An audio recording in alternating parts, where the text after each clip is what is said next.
Hi everyone, I'm Rincey and this is Rincey Reads. Today I wanted to talk to you about summer reading. Now, as you guys all know, it is June, so a lot of websites and newspapers and news organizations are coming out with their summer lists, or summer book lists I should say, and just giving recommendations about books they should read over the summer or books that are coming out over the summer that are perfect beach reads and things like that, and sort of like the light fluffy summer books they say that you should read during your time off. The way these lists usually work is that they list recommendations for books that are sort of light and easy and fun to read on the beach, and maybe sometimes they're mystery novels, so that way they're thrillers and they catch your attention. One of the articles I read, they talked about how the book that they recommended was great for the beach because then you could put it down and go run in the water and come back, and you won't be so engrossed in the story that you feel bad leaving the book behind, things like that. I always felt like summer recommendation lists always seemed a little bit weird to me because I never really understood why people wanted such light books to read over the summer. For me, at least while I was in school, the way it always worked was I always wanted the light books while I was in school because I was so busy with all of my homework and studies and exams that I didn't want to read anything heavy or thick or engrossing during the school year because I would want to spend all my time in the book, or my mind would be preoccupied with things of the book. Of course, another reason for me not really understanding summer reads might be because I never really spent a lot of time on the beach, and anytime I do go to the beach, I'm not really just like sitting at the beach. I'm usually playing some sort of sport like frisbee or volleyball, or I'm in the water, or I'm hanging out with friends. I don't really go to the beach by myself and just sit and read. I think it's also because I don't go tanning because I don't need to, obviously.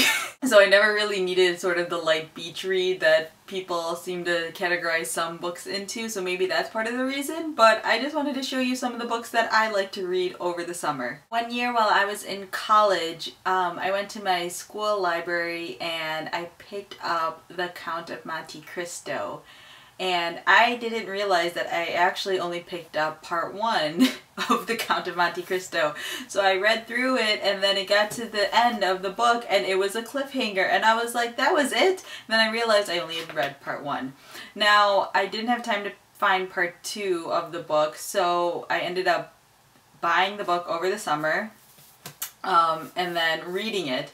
Now this thing took me the entire month of July to read one year. There is over 1,400 pages in here, and it is pretty dense. I ended up reading the whole thing from the beginning just because I wanted to make sure I got the full flow of the book. I mean, I love it. I love this book so much. It's a great book. It was great because I didn't have to feel like I was wasting my time with this when I should have been doing something else. I could completely devote my entire month of July to this behemoth. And it was great, and I really appreciated it. Another set of books that I read during one of my breaks was these biographies by Eleanor Roosevelt. It's actually by the same person and just broken up into 2 parts.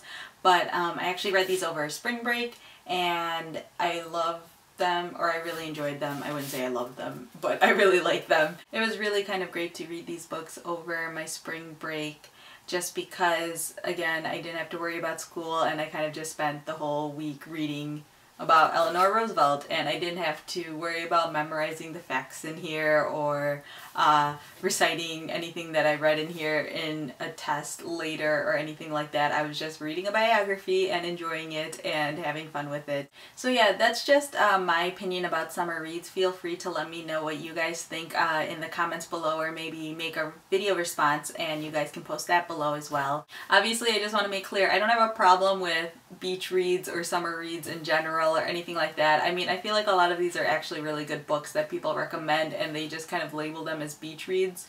But I'm also a person where if I have a lot of free time, I'm not going to read something easy. I'll read something more difficult that I don't have time for normally, and then I save my easy reads for when I'm really busy. So if you guys do something similar, or if you guys are more the norm and you guys read your beach reads at the beach over the summer and things like that, please let me know. I'd love to hear what you guys think. So thanks for watching. I always felt like summer recommendation books, or for me, no. And anytime I do go, and anytime, no.